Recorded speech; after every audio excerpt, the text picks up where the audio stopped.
commission. So, Dr. Head, if you would lead us through what we've got.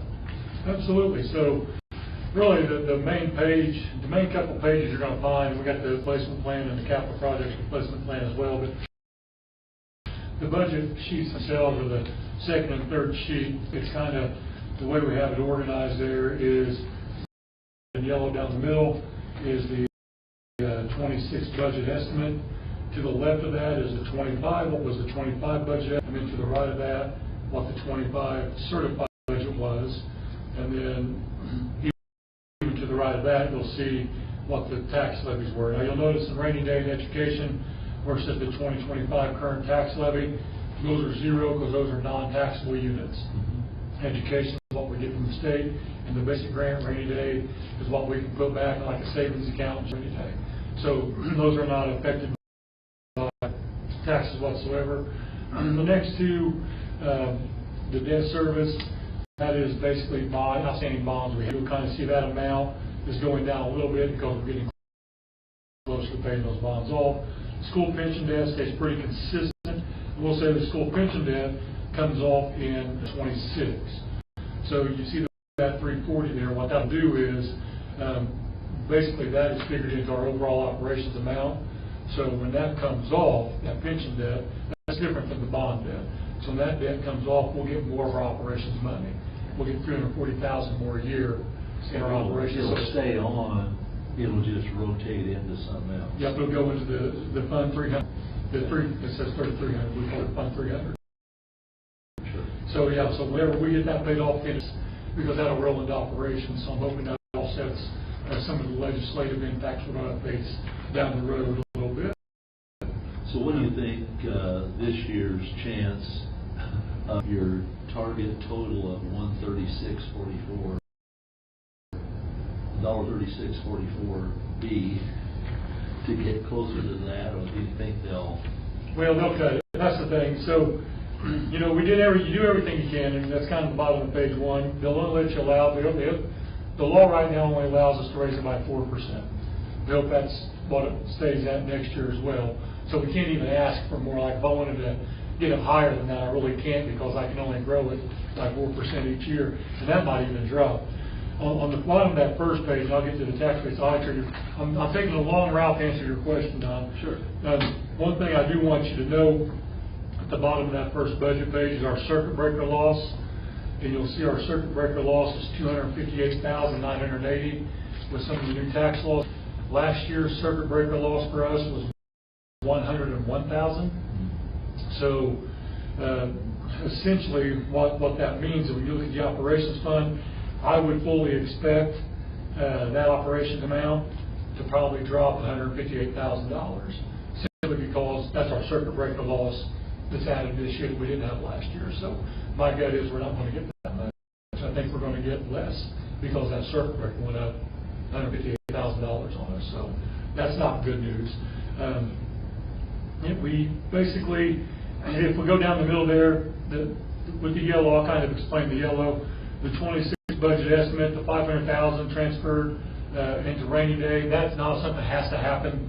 We put that down there hoping it can happen. It has not really been happening this year, but because what happens is we make transfers from education fund as we can into the operations fund. You can transfer from your education fund 15% into operations. We've never transferred 15%. And transfer up to 15% to help your operations costs. This year we haven't been making a lot of transfers over just because our education fund is running so tight. So we've transferred a little bit. So essentially whatever's left in operations then, you can then make a transfer in a rainy day year. I don't know what's going to be left in operations because we're running pretty tight in both budgets. But we allow for, in a perfect world, $500,000 in rainy day. I don't think that's going to happen this year, but that's what we budgeted, just hoping. The education fund, the $6,503,600. You'll see that's only up $100,000 from last year, and that's based on essentially 710 students. We do have more than that right now. Basic last year we roughed it out. This is kind of a rough estimation on these because we don't know until the state gets it all figured out with all the other income that comes in, what it's exactly going to be. This is based on 710 students. It is up $100,000, but what you have now is the state has taken, textbook money used to be a separate amount they would send us. They would send us a textbook amount. And now they don't do that. They're rolling it all into education. So they can say we increased your education funding, but in honesty, if we won't take out the textbook money out of that, we're going to have less money this year than we did last year because the textbook money rolled into that. Now, maybe and if you don't want to provide free textbooks, then you get all your money. So they did, but it's one of those things where we could have more than that. Last year, what we put in our budget, the state actually dropped here, so this could be a little higher than the $6,503,000. But what you don't want to do is you don't want to plan the highest amount it could be, and then you budget for that, and then you're running into your cash balance. So you go a little low of what you're hoping you get, and you budget off that, and if you have some left over, perfect. Because then you can move some over to operations, help the operations cost. So we're at 730, 740? 733 right now on our students. So that would be what? So now, we based that on that, stayed a little low on the 730. We know we based that on 710. But with the 733 even, when that money comes in, we'll also have 10 semester grads. So that automatically drops down. Because the way the budget runs is we'll have from our count day in October till February, that'll be based on the October count day. That's the funding we'll get. So we'll base the basic grades numbers. There'll be another count day in February. We already know. Now hopefully we get some students, and I think we will. Last year we did, to help offset that a little bit, but we know come December we're losing 10 kids off our load because they're going to be semester grads. So when February comes around, we know we're going to be automatically down to 723. So you don't want to plan, you just plan to be safe. And I think that's a safe number. I'm hoping it's more. We'll see what happens. I don't know. What is the basic number per student? It's around 7,000. You just figure it 6,900, 7,000. I mean, it all kind of depends on whatever they do their form. With the state has a complexity index they use with it, so on and so forth. But it's roughly $7,000 a student. So that's $210,000 ballpark. Yeah.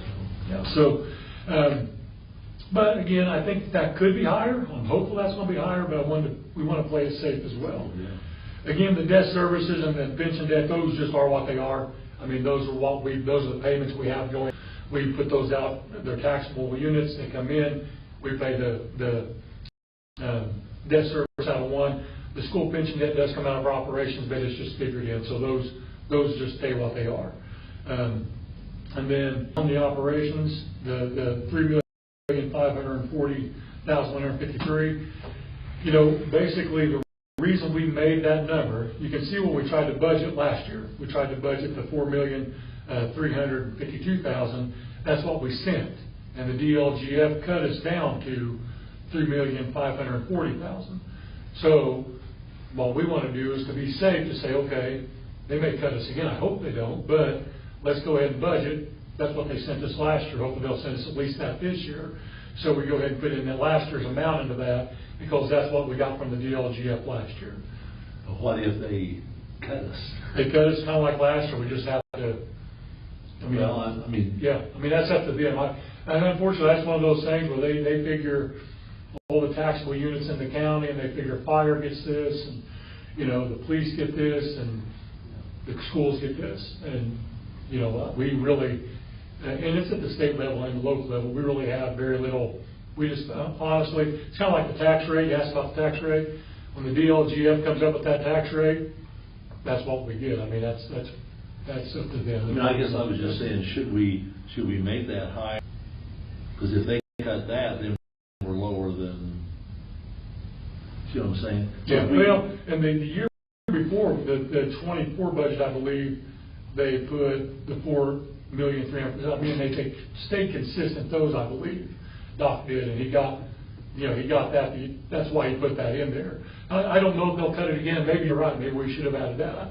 I'll talk to Angel about that. But it's not too late yet. Late, but I'll send you a text on that. But I think you know, I think that we will be, I like to think we'll be safe on that, but I don't know, you know. Like I said, it's kind of. Scissors stuff that, Yeah. there. I mean, I would just say, maybe that number should be higher so that at least we get back to that level. I mean, Seems reasonable. if you know they're gonna likely cut, it's like you're selling something, you put a high price on it. You can and negotiate. You'll, yeah, you got room to negotiate. Yeah. So, I mean, that's just. I'll ask Angel, I'll ask Dr. Harmon, because we fill out a form, it all goes into Gateway, so I don't know how much wiggle room we have on that one, all that smoke clears, but I will check. If you can make it a lot higher than what you got in your report, but I'll find out, is what I'm saying. I don't know if we can Yeah, advertise higher than what, I just have to find out the rules on that. yeah. That probably was a dumb question. What does the S stand for? And the Department of Local Government, Okay. it's the, Yeah, they're local basically the ones that do- government and finance. Yeah. I forgot the other part. I should have known that, but I didn't. The Department of Local Government Finance, and they're the ones that set our tax rate. It's ours, but there's also a state level side. I mean, we follow, we have our local person we deal with that kind of. Who is our local person? She's in charge, that's not just our county, she's in charge of several. I'm trying, I can look it up real fast. I'm trying to remember her name.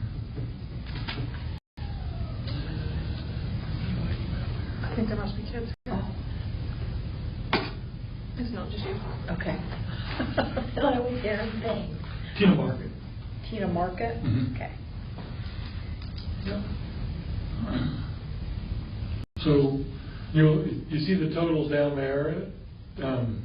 Last year's estimated budget was $12,592,528. Actually dropped to this year's estimated budget is $11,880,278. The certified budget, you can see where they dropped it down to 11 million last year, 11,780,391. So we'll just have to see how it plays out. I don't know until the state figures out the education fund, until the DLGF shows us exactly where we're going to be with our tax rate and our operations fund. It's hard to, you just do the best you can with the estimates you have. So it's all, a lot of this, I'll be very honest with you, is kind of a spend last year, what we get last year. It's kind of a guess to try to make sure you put enough in to cover your costs, but also put enough in to where you're not overshooting either. So, and on the tax rates, you can kind of see what we've advertised. You can see what we advertised last year and what we're advertising this year. The totals down there is really what you want to look at. You know, last 5, it's highlighted in yellow on the right. We advertised $1.35 essentially, and they dropped it down to 85 cents. So this year we're advertising $1.36. I would expect them to drop it down. Historically, if you look over down at the bottom of this, you can see where they've dropped our tax rate over the course of time. 2020, 2021 weren't bad. After that, our tax rate. So I don't know. I'm not privy enough to the superintendent information. Knows there were some changes in laws or whatever back then to make something. But You'd like to know what their thinking is. Yeah. What guides their thinking to maybe know, is there something we could well, do there's to- not really. The only thing, like I mentioned before, because I don't have the form with me, but it basically they come up with that and say they look at what revenue you're going to get. So if we advertise $1.36, the DLGF looks and says you're not making that kind of revenue for us to give you $1.36. You have no chance of making that, because what they do is you have your gross assessed valuation, which is when the assessor comes in and just says this is the bottom line what everything's worth. Then you have your net assessed valuation when they start putting in the credits and the deductions and like the homestead tax credit, things like that. That's your net assessed valuation. Then you have your certified, where they go through and literally add everybody's up. Well, they use that. I think they use that net assessed valuation. So they look at that and they say, you want $1.36, but the revenue's not going to make the revenue match what you want, and that's where they get the 88 cents. like I mentioned before, now when we start talking about the bonds, that's where you're going to see our tax rate go up. That's when, like if we end up getting a bond, which I, direction, you'll see what we're going to do is that'll give us some much needed facilities money, but next year what you'll see is that tax rate closer to, it'll be over $1. So you'll that, and that's where you'll see that actual tax rate increase. So I think that they cut, just talking to other superintendents, I think they cut everybody's. I think other corporations are way more involved in the bonding process, if that makes sense. So their tax rates may be $1.15, but they've got a lot of bonds out there that they've used for different things, and they keep rolling over, so that tax rate stays consistent. If you let a bond fall off, your tax rate's naturally, like, say we did a bond, and we get that, and it goes up over $1, then we don't do anything else to re-up any other bonds, and that all starts to fall off. As that then falls off, actually going to drop with it. So, the idea is kind of what they suggest is kind of keep those, like if we do some bonds for some facilities, kind of keep those going, and keep a steady tax rate that everybody can live with, but you can also get things done. And that's what I think that's hoping our long-term plan may be something along those lines. Not that I think even looking at doing something like that, our tax rate would be the lowest around, but at least we'll have some of that steady facilities money coming in to be able to do some things we need to get done, I think. So was that also the same tax rate that we've been discussing about we're the lowest in the area, and that's how we're going to get it higher? Yep, that's the same thing. Okay, and the DLGF also makes the decision on that? Mm-hmm. Or single? They give us our final tax rate. They base that on, again, they look at what we asked for, and then they look at what they think, what we're going to gather off taxes for our schools. Right. And then they say, that's too high, you're not going to get that kind of money. Here's the money you are going to get. When you put a new bond forward, that's automatic. I mean, that goes through. I mean, that just becomes another, basically kind of added on. Right. They'd be paying that. They realize debt service at 180. That would be that'd go up higher. So then, just, and again, I'm new to all this. So the bonding process not only gives us more cash to do the projects revenue. Yeah. And what that'll do is, for the kind of bonds we're talking about, the facilities kind of bonds, you can't use those for things like teacher salaries. Right. You can't use those for those kind of things. They normally have to be buildings and grounds focused. Because you don't take away money because this is a new roof at North Central. We'd have to borrow from the teacher's salaries to pay that. Well, now we won't have to do that. Yeah, typically we don't. Like I said, I think pretty much all schools try to move a little bit from education to operations to help offset the cost. We don't move that much. This year we have not been moving that much. Just based on, not because we don't want to. I mean, we could move more. I'd be very happy moving more and make things a little more comfortable. But if you don't move that, you can only move up to 15% anyway. So we've never done 15%, and even that, like this year, even come December, if I have this chunk of money left over in education that I could move over when we get to the school bus replacement plan in a minute. We'll talk about that. Then there's a decision that has to be made. We also have white buses that are not in great shape, so we need to replace a couple of white buses. So do we move that money over, or do I get a school bus? So, and that's where I wonder if we try to shoot for operations 300 account to be more than this. In case they do cut it, we at least would hopefully be back at this level, because this level of $3,541,053 is kind of what we need to keep things running and pay the bills and etc. I think part of that cut, you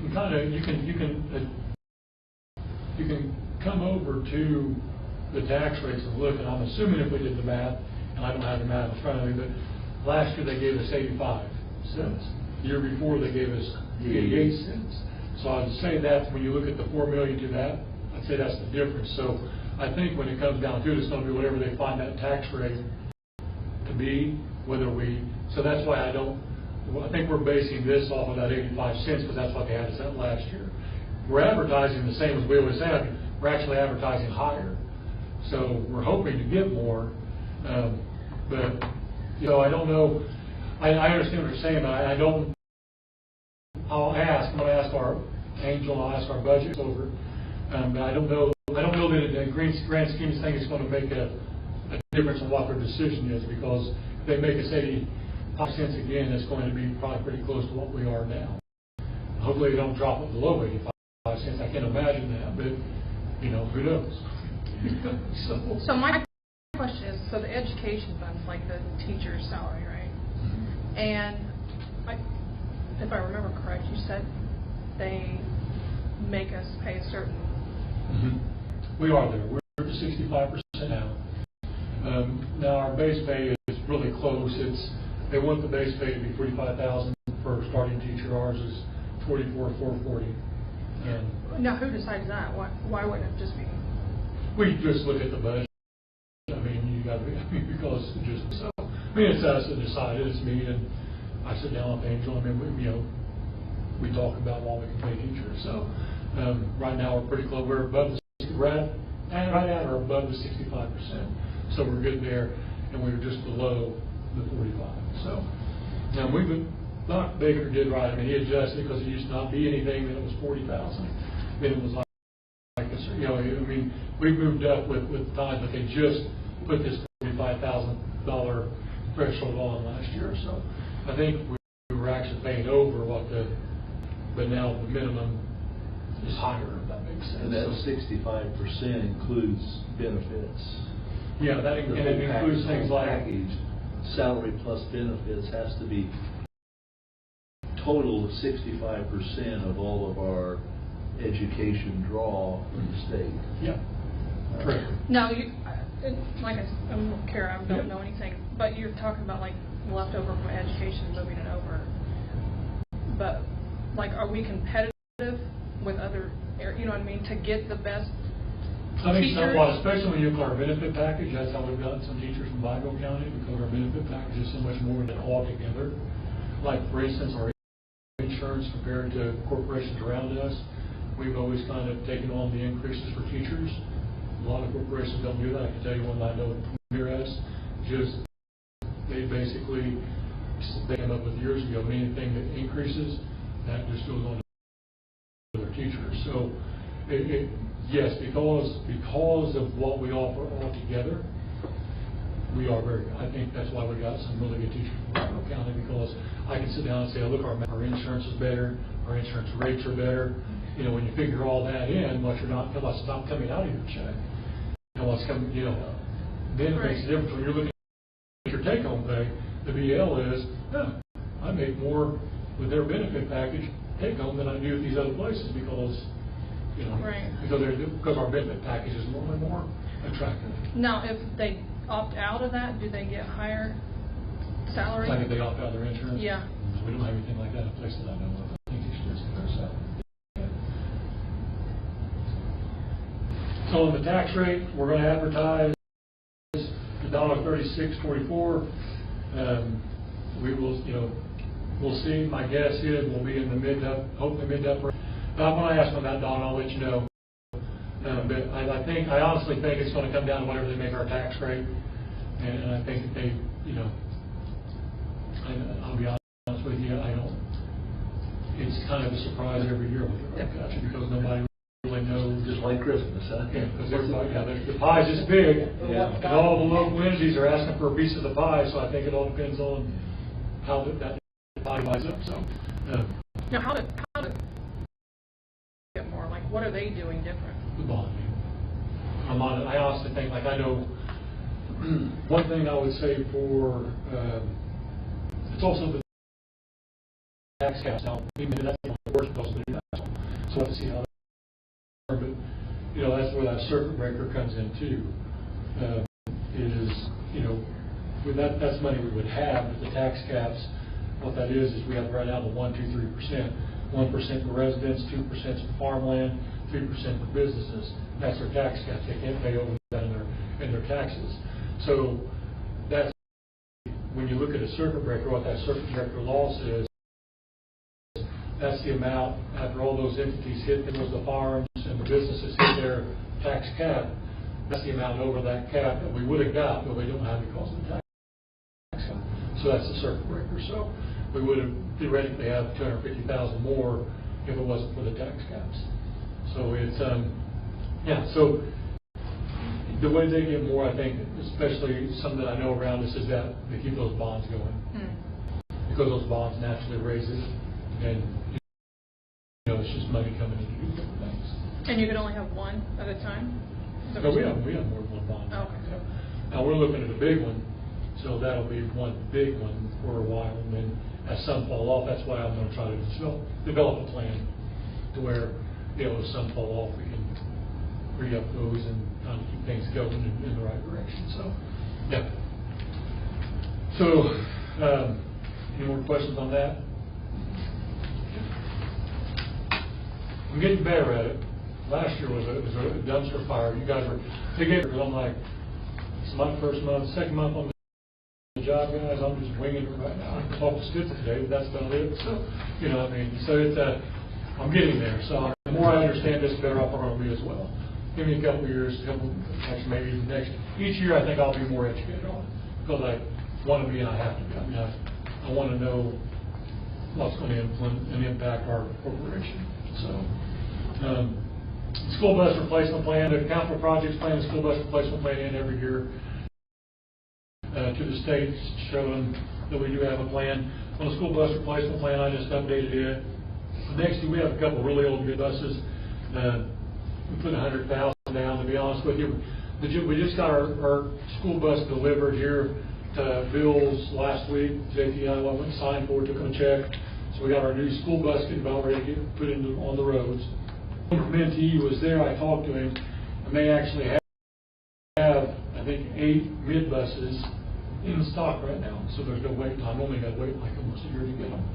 So I said, man, if it comes close to December and I have a little bit of money left over, we might, instead of moving anything over, I might just get a big bus or two. So we'll see if that happens. But the good news is, if that happens, we might be able to have it very quick. What's a mid-bus? Sure, it's the white buses that we use and whatnot. Now, the new one you just got the yellow bus. New Wisconsin yellow bus, yeah. So, and I sit down, I have JG's my transportation director, and he knows the age of all the buses and so on and so forth. So we basically, you can kind of see, we base it on how old they are and so on and so forth that's out there. So the next ones I think would be, hopefully this year, at least maybe one mid-bus. I don't know, we'll see what the next couple of months bring. If we have any money left over, maybe we get another one, because we do use those a lot. Sports teams use them a lot. And the way we work that is, if the sports teams can take that, we just buy the fuel, like a volunteer driver or whatever. We just pay for the fuel, and they don't have to pay for the driver. They don't have to pay the driver's hours, so on and so forth. Where a yellow bus gets involved in the, say it's baby club or student council or whatever, then they've got those driver fees coming in that their club has to pay for or whatever. So we try to keep a good fleet of these in. That way, hey guys, if you just, because if we can train, you don't have to have a special license to drive a mid-bus, you just have to have the training. So if you train you to drive a mid-bus, you drive those mid-buses, we don't pay for a driver, and we just pay for the fuel, and we don't charge them for that. So I think that really helps us, especially with some of our smaller teams. There's times you have to take a yellow bus, and there's times you have 2 or 3 events in a night, and you have varsity volleyball going here, junior varsity ball, or junior high volleyball going here, and then you have cross country going. So I mean, there's times it just happens. But if we can, we encourage them to use those big buses, so they don't have to pay for them. Essentially, they just have to have somebody drive them, whether it's a coach or a volunteer or an assistant coach or whatever. So that's why sometimes teams just might find a parent. We have teams that'll find a parent who might want to go to the games and get in free and watch their kids play. Well, they go get trained on the mid-bus. We get them approved as a volunteer to that sport, and that's what they do. They just drive the mid-bus and go watch their kids play. So anyway, that's kind of a long-term plan. That'll change each year based on what we can get, what we can't get. Some of our buses are pretty old, so I'd really like to put some focus on some of this if I can, because I think it's important to have good buses on. Some of the roads we go down are rough on buses anyway. I mean, you go down Mrs. Heimbrook's, go down Charlotte's route. Oh, yeah. So I drive in the wintertime to determine if we can have school or not. I mean, you go down Charlotte Heimbrook's route, and then you look, you know, I mean, it. You can call me, I can be there in 30 seconds. Do what? I can be there in 30 seconds. Yeah, so. Save you the trip. Yeah, we need good buses on the road to be able to withstand that kind of abuse that they take. So that's the school bus replacement. Capital projects plan, I think, like I said, to you guys, I think it's kind of I take it as kind of a snapshot from the past, present, and future, the way I can basically read it. Doesn't seem like there's any real rhyme or reason to it. I did leave some stuff on that's been on there in the past, but I did add some stuff on mine. The first page you see there, that list, and I don't even know, I gotta find out, I don't know the difference between lists, to be honest with you. They give two lists, which doesn't make a lot of sense to me, but it's kind of some things that has been going, has been done, have been done, or have been worked on, along with some things we're looking forward to working on.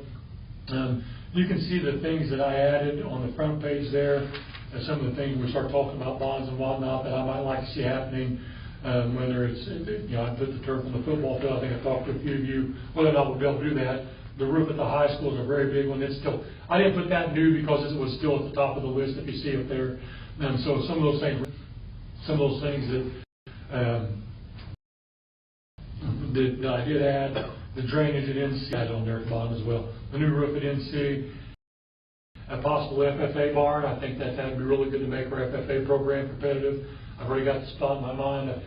You know, when you're driving, when you go out of the south gates and you go down by the baseball field and you go right to the left, and there's you look at that angle between those trees, you can just picture it there. That sounds like, I said, JT, that's got to be our FFA barn right there. We got the space. We can run cross country around it. It's not a cross country course. I mean, it'll be a beautiful little area for an FFA barn right there. Is that the same thing? Number two? Yeah, I think I doubled it up, Okay. yeah. But the drainage at NC, I think that's going to be a big one. You know, Which particular area for drainage? I think it's everything. Okay, Football field, I had school. more than one in my mind. I will be honest with you, North Central's drainage, that's one thing from the time I took this job, just driving when it rains and whatnot, watching the puddling, watching the places it runs back toward the school, watching how it runs back into the tunnels underneath, and you have to have that blue tube laid out in our where you got to pump the water out. I mean, it's something we need fixed all around. So that's going to be very expensive, but I think it's very important. Mm-hmm. So I think the drainage, ball field area, drainage from the school area, getting a company in here, an engineering company that can figure that out, where to push it, how to do it, and just fix that and be done with it once and for all, I think would be very important. And I think it would also help those outside the cafeteria where you get the swamp out there. There's a beautiful courtyard that you could do something with, but you can't because it's normally that deep mud and you can't even drive back there. So really, let alone you can't even walk back there, let alone drive. So, you know, it's one of those things I think the drainage needs fixed. So I added a few of those big things. The light at Hymera, I left that on there just because depending on how all that goes. What's transportation assets? Where's that at? 6. Transportation assets. That could be gas, fuel, tires, engine repairs, bus inspections, just anything that goes with transportation. So that's always one good one to leave in there just because there's always going to be transportation costs. I have a question on 11 through 14. I'm assuming those are just general placeholders of when we need different equipment, not an itemized list of things that we have that were on the equipment purchases for each area. Yeah, I think that you just put something in there and it's a placeholder to say, we're going to have equipment for these different schools. Well, you know, like we're getting the furnace replaced at Northeast North. We know that's going to cost some money and some stuff, so that'll go into their money. Right. Not that when it comes to that, we don't really separate it out. We budget on the capital projects plans because we know it's going to be there. I put that off this year. That was Mr. It. That was not JT. I took it. It's so expensive. I told him, let's see. It didn't look terrible. I thought we could get one more year out of it, but that'll be costing next summer to get that resealed and repainted. It looks beautiful. It happens. It's just really expensive. I'm hoping that maybe next summer, we definitely have to get it done next summer. I mean, JT was not happy with me for asking him to see if we could stretch it one more year. So, and I get it, I like it looking really fresh and new and white too, but man, I can't remember the cost of it is crazy. I'm gonna say like $65,000. It's a lot. So if we can, No parking lot? parking lots around it, you know, resealed and white line and everything, so. And it's almost all labor, because there is hardly any cost in that at all. Yeah. It's crazy. Yeah. Do they charge more to make the lines go this way? Straight line. I cannot We'll talk about stand that that. parking lot. You go around at a sporting event, and you got to go all the way around. You can't turn down an aisle unless you come in the east side there. You got to go all. It frustrates me. Take Mr. Roberts around with you, put him in the passenger seat, and then he's a very type A guy. Love it, because it makes him very good at his job. But put him in the passenger seat when you're a laid back guy like me, just trying to get things done, and go out the side that says do not exit, just shoot right out there anyway, and then point it out to him. Yeah, just move by your sign, by the way. Nobody else is around, JG, they're not watching. How do we expect the kids to follow the rules, Mr. Ed, if you don't follow the rules? Board member. So, yeah. No, I've done, well, if there's kids around, nobody's out here. We're literally just going to northeast north from here. Why would I want to go all the way around and just shoot out right there? So, yeah. But anyway, so If we everybody was jumping off the roof, You what? if everybody was jumping off the roof, Oh, my. would you jump off the roof? Depends on what the bottom. Or why they're jumping. Yeah. So, yeah, but that's kind of some ideas on the capital project. Like I said, some of those things have been in work for a while. Some of them we're just now putting out there to get going on. I'm really excited about next summer and what it might hold for us once we get some of these things going. You know, I'm really excited to see how it all works out for us. So I think that it's going to be fun. You know, if nothing else, we're going to have fun making our facilities nice for our kids. So ideally, that brings us 100 more kids, but if not, get beautiful facilities. So it's a win-win.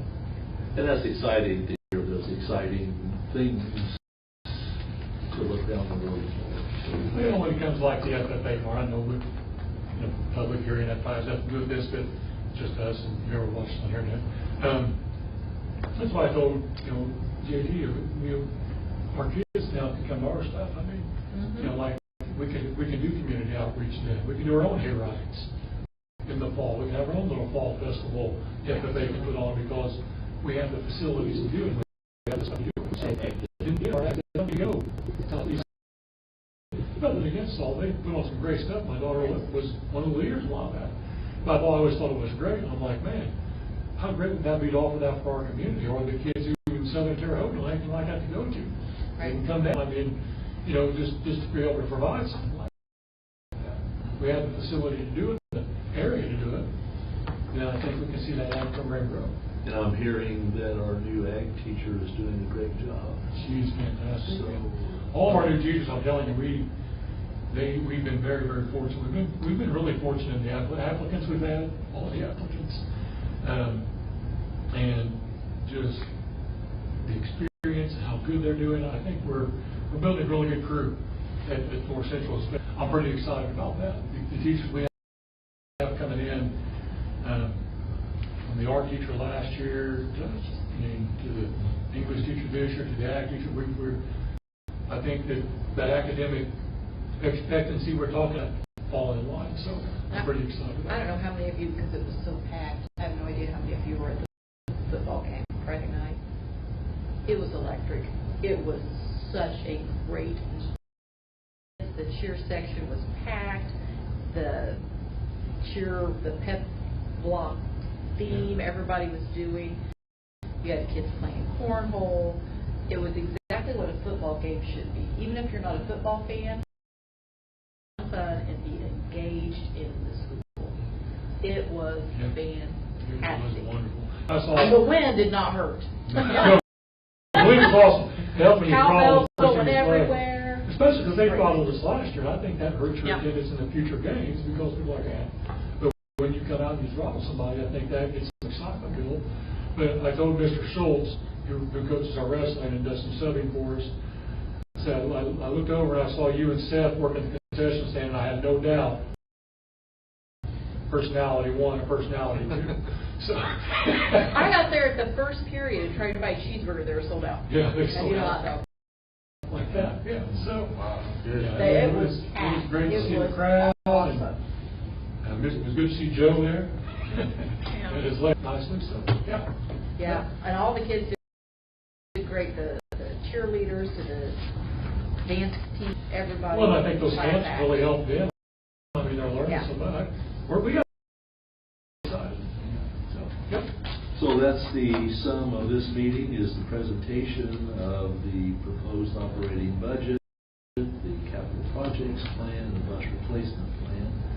So are there any other questions?